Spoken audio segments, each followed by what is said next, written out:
Hey, what's up, everybody? BDO44 coming at you with another video. Alright, so the Nets are on a 9-game winning streak. I ain't do no homework on them or anything like that because the Lakers aren't seeing them. Kind of just turned on the camera after hearing Shannon speaking those guys for a couple seconds. And this is what I have to say. I don't need to do homework on the Nets to have this opinion. Because I was in this position 3 weeks ago as a Laker fan. You guys need to hear me good. Everybody's playing well. It's a booming system right now. The Nets are booming, well on their way to tearing up the East. I think this week is the week you trade everybody. The Lakers should have traded Anthony Davis 3 weeks ago when he was healthy and playing at the height of his peak. The Brooklyn Nets are a team that I can guarantee you, as well as they're playing right now, they are one ankle injury away from another 7-game losing streak. Why? Because they're built the same way the Lakers are. The exact same way the Lakers are, man. It's all about the stars. And those stars are made up of 3 people. Ben Simmons and his back, KD and his Achilles, and Kyrie Irving and his contract. That's going to be expiring at the end of this year. Now, I don't know about you, but all of this stuff about them winning right now, I don't think it's going to have anything to do with those contractual negotiations. And some of those things that are going to be in Kyrie's contract are going to be contingent on him obeying. Why? Because we already know who's involved. It's Joe Tsai. So, what I'm telling you is the same thing I told y'all in the summertime is the same thing I'm going to tell y'all right now. If the Nets don't trade Kyrie Irving, they're going to lose him. And the best time to trade him is when the team's on a 9-game winning streak and his value's really high. I'm telling you, I know what I'm talking about. I know exactly what I'm talking about. It's the same thing I said in regards to AD a couple weeks ago. Same thing I'm saying about Kyrie right now. You ain't got a choice but to move him or effectively lose his value. And that value he got is way too much to lose. Now, right now, I'm looking at a situation where there are a lot of teams that would want Kyrie Irving, not just the Lakers. In fact, there are several teams around this league that should probably want Kyrie Irving services, including the Brooklyn Nets. But like I said, if they're not going to re-sign him, they're going to lose him for nothing. And that is not something they should be wanting to do. Why? Because even though they're on this 9-game winning streak, I see far too many paths ahead where they don't stay as hot as they are, and they run into a team that they just simply are not going to beat, and they end their season without the championship. And that's going to leave them in a space where people are not going to be as happy, regardless if, just inherently not happy. And then from there, they're going to be making negotiations happen. In the event that they've held Kyrie Irving in that space, I can almost 100% promise you that he's going to have a million other suitors that are going to have appreciated how he's played all season long and will want them on his team at a value that probably is higher than what it is right now. And you're not going to be able to retain that because he's going to be an unrestricted free agent with no reason to do any favors to you whatsoever, Brooklyn. No reason to do any favors for you. So that's just what I think is happening ahead. And I look at when you have an opportunity and you know a guy's level is high and you know the team's playing well, maybe you don't want to do anything to break the team's chemistry. But if you understand what it is you're actually up against, you're not fooled by the winning that you're doing right now. That's what it is, I'm telling you. If you know what you are, you understand that you're peaking. You don't look at yourself as a dominant team. You understand who you've always been, and you understand where Ben's back has been, and you understand that you're still built on a tightrope, just like the Lakers. You're on a tightrope.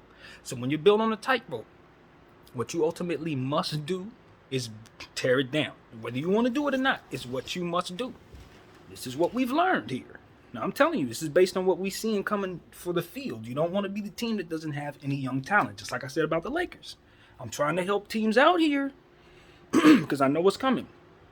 If you go all in for 2022, while everybody else is going all out for the future, you're going to be out for a long time because they are building to be sustainable. Now, if you're the Nets, you can love this championship opportunity because you guys have never had a championship, and a 2020 type championship would be lovely for you. But believe me, going back to the dumps is not lovely.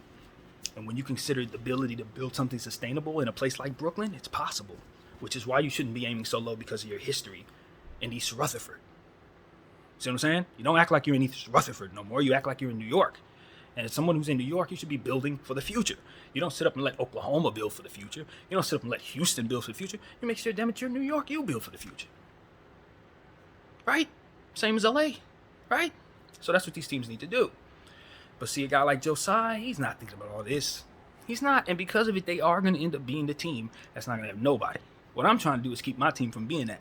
I'm literally hoping I'm saying these words enough into the camera every day to advise people to think about the long term more so than the short term, and see that they can possibly keep LeBron if they do things the right way for the long term, because he's probably going to want to play till he's 50 anyway. So that is what I'm saying to the Lakers, and I'm saying to the Nets, listen, don't be fooled by what is going on right now. KD hates Joe Tsai, Kyrie hates Joe Tsai, and Joe Tsai hates both of them. So all this winning ain't going to change any of that. At all. It ain't. They may love each other, but they can't stand him. So it's all going to fall apart when Kyrie leaves. Now, if Kyrie chooses to stay and everybody finds a way to say kumbaya, cool. I'm just not one to see things that are not there. The evidence ain't there. The evidence shows me that Joe Tsai didn't cross the line with Kyrie, and Kyrie probably, Joe Tsai probably feels like KD crossed the line with him last summer. So, yeah, all this winning, no. I love what Jacque Vaughn is doing. Those young players they got are good, really, really good players, and I think they could keep that core together and bring different stars to them that give them a more sustainable situation with the same cap space they're using on KD and Kyrie.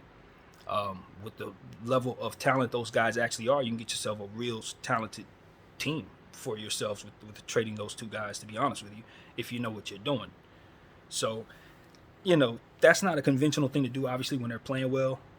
But KD's an older guy on a 4-year contract that he wasn't happy with. Now he's winning. He says he's happy. That's cool. But I just don't know how you can stay happy if the team ain't going to stay as good as they are, and they're not going to stay as good as they are if Kyrie Irving goes. It's not possible. Unless they replace Kyrie Irving with somebody else, as to which you're going to do that. Ooh, what you got in mind? And if so, how you going to do that? Got a plan for that? In this trade environment, I don't know. I mean, at the end of the day, I don't quite believe KD when he says he's happy. Call me crazy. I don't believe him. I don't think happiness is contingent upon what's going on the basketball floor all the time. I think sometimes it's about how you're treated and how your people are treated. And you can't be happy with how Kyrie was just treated. You can't be happy with how you were just treated. So we can all play nice in front of the camera. And like I said, Jacque Vaughn got people playing well. This unit is playing well. But when you talk about a contract and you talk about negotiations, it's about what happens after this season. Next season has an entirely different unit that you can't see what that unit's going to be. So if you do everything in regards to what you see right now about this unit, and you get caught up in the winning and what's going on in December, believe you me, you still got a lot of months ahead. You guys going to stay that healthy? Maybe. You guys going to keep dominating? Maybe not. Maybe. You're going to run into Orlando. You're going to run into Cleveland. You got enough size? Run into Philly. You got enough size? Is Claxton going to hold up against all them people repeatedly in the playoffs? You know what I'm saying? Y'all need more size at the end of the day. With the teams that y'all going to be seeing, all this winning you're doing is not real, man. I'm just not going to lie to you. It's not real. The team's not constructed to be able to face the field that they're going to be facing right now. So, like the Lakers, their best bet is to blow it up. Blow it up and reset. And I know that's not what ESPN wants y'all to do, but you should give ESPN the finger because they're going to want y'all to be amazing 3 years from now. And you're not going to be able to do that because you forego everything for right now.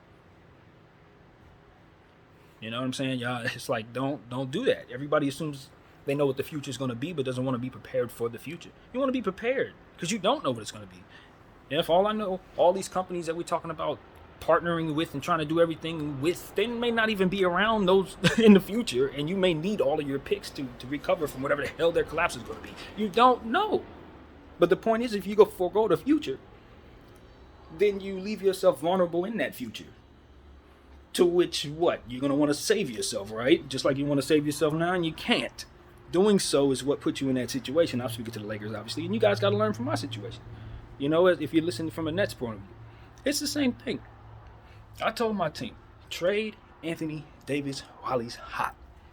I know it ain't conventional. Everybody says it's bad. It's not something you should do. It's not something you should do if you think it's going to sustain. That's the key. If the evidence shows you that level is something that you can invest in permanently, then obviously, no, you do not trade it.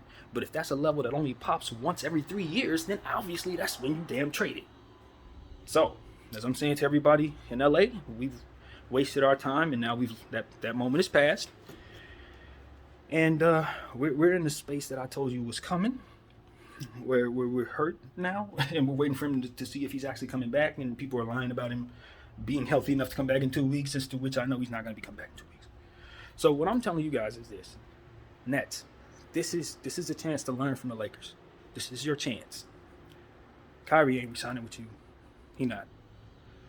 KD hates you guts. He probably went out to just trade them both.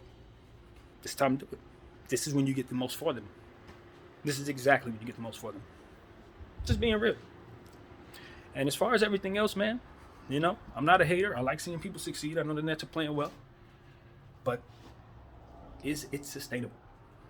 Are you investing in something that you think is going to last throughout the season? And if so, do you have plans of bringing in what they need to go up against teams, like I said, that have more size? And the honesty is, God's honest truth is this: you're going to be asking KD and Claxton and O'Neal and Watube to guard some people that they are not going to be favored to guard in the playoffs.